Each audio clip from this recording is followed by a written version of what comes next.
Hello and welcome back to Camps and More. Today we're traveling back to 1987 to talk about a camera that really shook things up, the Canon EOS 650. Let's dive in and see what made this camera so special and why it's still worth a look today. This camera was launched in March 1987 with a release price of around $700, and it's an 80s classic. And even though it looks rugged, it's actually pretty light thanks to its reinforced plastic body. The result? Tough but portable. The EOS 650's design was simple yet functional, with a comfortable grip and an ergonomic design that feels great in your hands. It's got quick access controls, ideal for photographers looking for speed and efficiency. So let's take a closer look at the camera's controls, starting from the top. And on the top you can find this mode dial. If you turn it to the left you can find the box, the green box, which means full auto. If you turn it to the right you can find the regular mode and the silent mode. In this mode you can shoot without hearing the beep and being more silent and more stealth.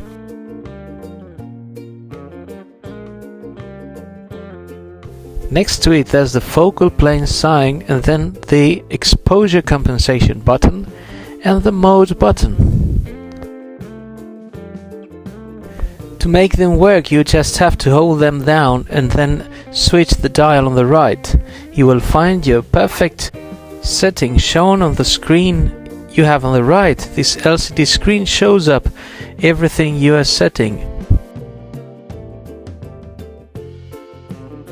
Then on both sides, on the left and on the right, you will find the place to attach your camera strap.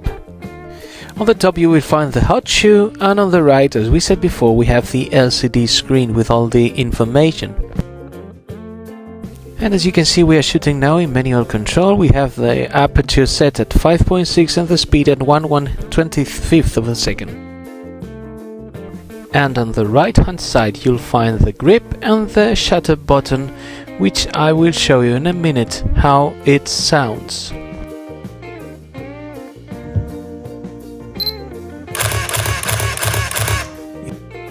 Shooting at 3 FPS per second you will burn a roll of film in 12 seconds.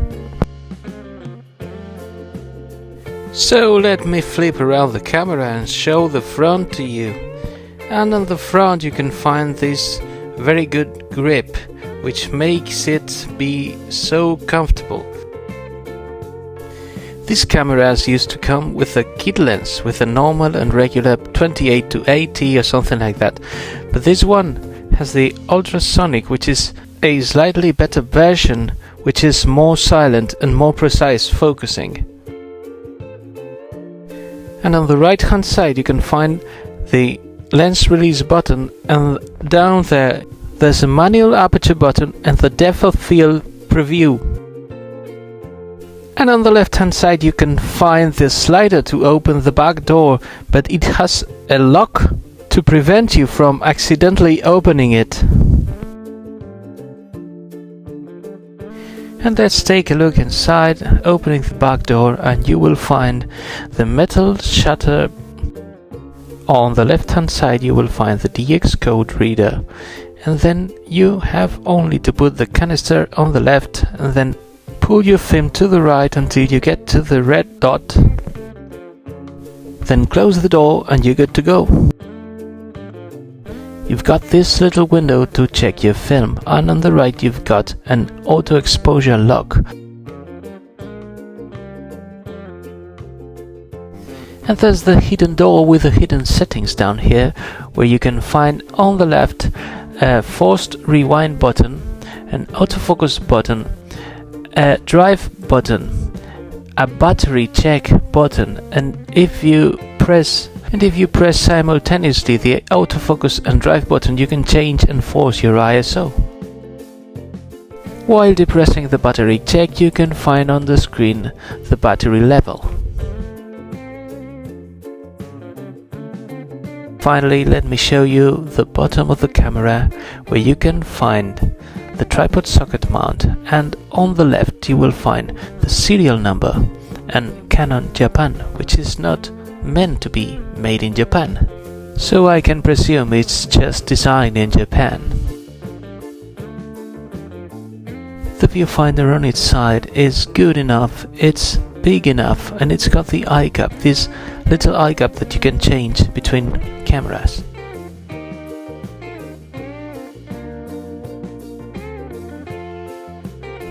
And if you are lucky enough to get this camera with this 35 to 80 ultrasonic, you will find that the autofocusing system is quick enough and very, very quiet.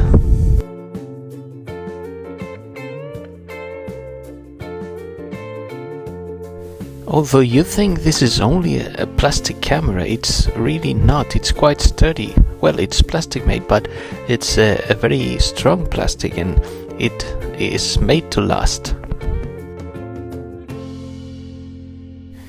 Later on, all the manufacturers, just Canon, Nikon and everyone, started to make these plasticky, not so well built cameras, but this is not the case with this model.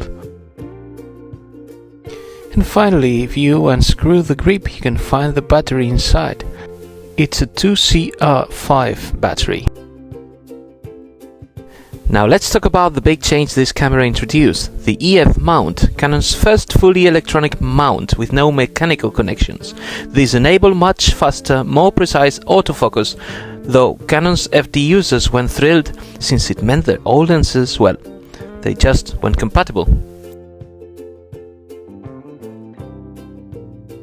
The Canon EOS 650 wasn't alone in the race. Minolta had started things off with the first fully functional autofocus SLR, the Minolta 7000, in 1985. Nikon launched its F501 in 1986, a year before the EOS 650, and unlike Canon, they kept the F mount that was popular with photographers who didn't want to give up their old lenses.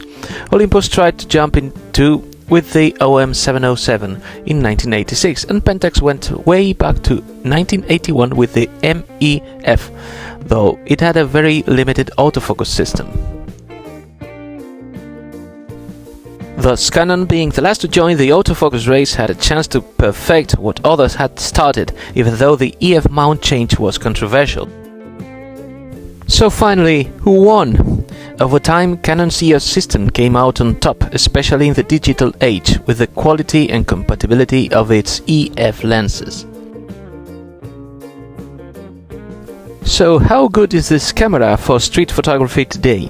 In the used market, you can find this retro gem for under $100. It's affordable, easy to use, and its solid yet lightweight build makes it ideal for urban shooters who like capturing the street with a little vintage flair.